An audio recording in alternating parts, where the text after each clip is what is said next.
বাংলাদেশ যে কি পরিমাণে উন্নত হয়েছে এটা আমাদের এই ঘষির মাছা সার থেকেই বুঝলাম।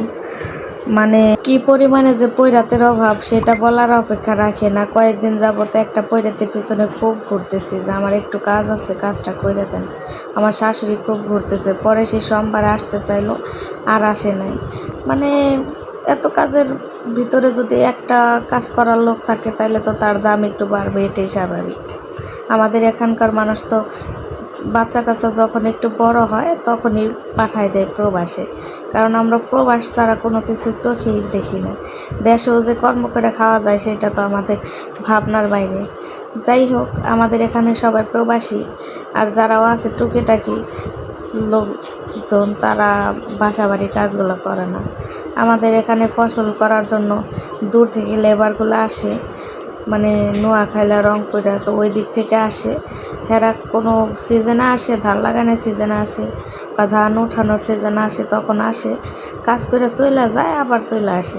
বাদ বাকি যে টুকেটেকে কাজ করার সময় হয় সেই সময় আমাদের লোকের খুব অভাব হয়। যাই হোক, এই দেখেন আমি কি পরিমাণে খরচাবাগুলো জায়গায় জায়গায় রেখে দিয়েছি, কারণ এগুলো আমার আবার সারতে হইব। তো সবগুলো অগোছালো হয়ে থাকাতে পরে আমার শাশুড়ি বিরক্ত হয়ে পরে বললো যে নিজেই সারি। পরে সে নিজেই সারা শুরু করে দিছে। ইচ্ছা করলে মহিলারাও পারে কাজ করতে, বুঝছেন? তাই পুরুষদের বলি এত দেমাগ দেখায়েন না।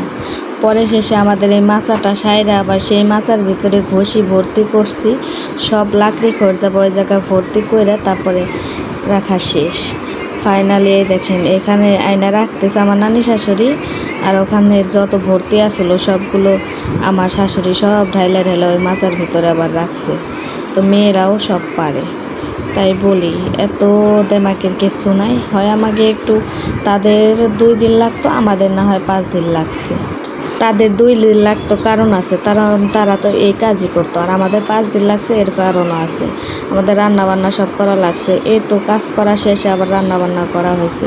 তো এখানে আজকে এত কাজ করার পরে সিম্পলের ভিতর সব রান্না করা হয়েছে। ওখানে হয়েছে মাছ ভাজা, আর হচ্ছে এখানে করলা ভাজি আলু দিয়ে, তারপর রান্না করা হবে ডাউল। আর যে গরম পড়ছে এই গরমে ডাল ভাতে মজা। দেখেন কি পরিমাণে রোদ উঠছে, রোদের চালায় কিছু চোখেই দেখা যাইতেছে না, মানে সব কিছু একদিকে তাকাইলে চোখ ঘোলা হয়ে আসতেছে। পরে শেষে দুপুরে আমরা সবাই খাইতে বসছি। এই তো আমাদের দুপুরের খাবারের মেনু। তো ধন্যবাদ সবাইকে, ভালো থাকবেন, সুস্থ থাকবেন।